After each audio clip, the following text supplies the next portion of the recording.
Hi all, எல்லோரும் எப்படி இருக்கீங்க? இன்றைக்கி ஒரு நியூ ரெசிபியோடு வந்திருக்கேன். டொமேட்டோ ஆனியன் தொக்கு. இந்த ரெசிபி ரொம்ப ரொம்ப சிம்பிளான ரெசிபி. 5 மினிட்ஸில் பண்ணிடலாம். பட் டேஸ்ட்டு செம்ம சூப்பராக இருக்கும்.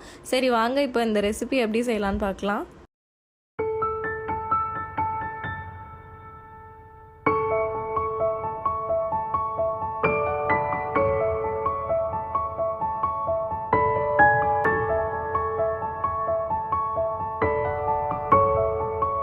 ஃபர்ஸ்ட் 2 வெங்காயம் எடுத்து ஃபைனாக சாப் பண்ணி வச்சுக்கலாம்.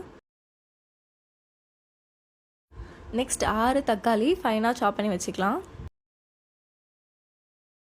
1 இன்ச் இஞ்சி, பச்சை மிளகாய் ஃபைனாக சாப் பண்ணி வச்சுக்கலாம். ஒரு கடாயை எடுத்து 4 டேபிள் ஸ்பூன் நல்லெண்ணெய், கடலெண்ணெய் எதில் வேணால் செய்யலாம். நான் இன்றைக்கி நல்லெண்ணெய் தான் எடுத்திருக்கேன். கொஞ்சமாக கடுகு சேர்த்து பொரிஞ்சோடனே நம்ம வெட்டி வச்சுருக்க வெங்காயம் சேர்த்துக்கலாம். வெங்காயம் நல்லா சாஃப்டாக குக் ஆகிற வரைக்கும் வதக்கிக்கலாம்.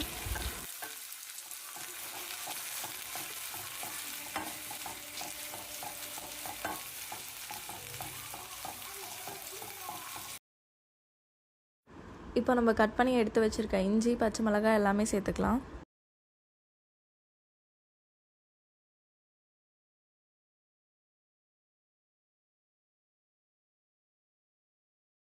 இஞ்சி, பச்சை மிளகாய் எல்லாமே சேர்த்துட்டு நல்லா சாஃப்டாக குக் ஆகிற வரைக்கும் மீடியம் ஃப்ளேமில் வச்சு நல்லா வதக்கி விடுங்க.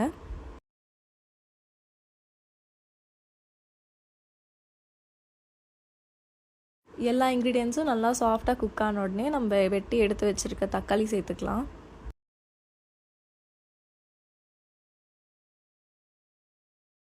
தக்காளி மீடியம் ஃப்ளேமில் வச்சு நல்லா ஸ்லோவாக வதக்கி விடுங்க. இப்போ நம்ம தேவையான அளவுக்கு உப்பு சேர்த்துக்கலாம்.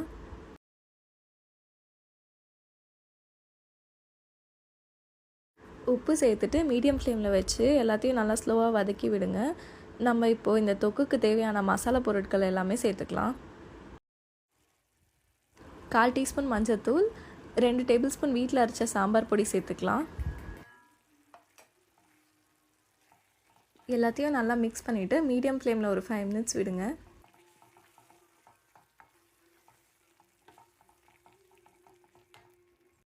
தொக்கு நல்லா கொதிச்சு எல்லா சைட்லேருந்தும் எண்ணெய் பிரிஞ்சு வந்திருக்கு. நீங்கள் பார்த்தீங்கன்னா தெரியும்.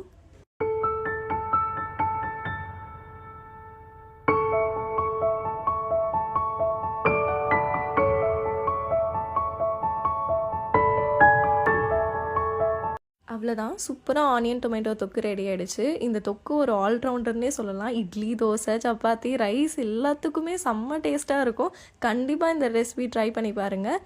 இந்த வீடியோ உங்களுக்கு பிடிச்சிருந்துச்சுன்னா கண்டிப்பாக நம்ம சேனல் சப்ஸ்கிரைப் பண்ணுங்கள். தேங்க்யூ ஃபார் வாட்சிங்.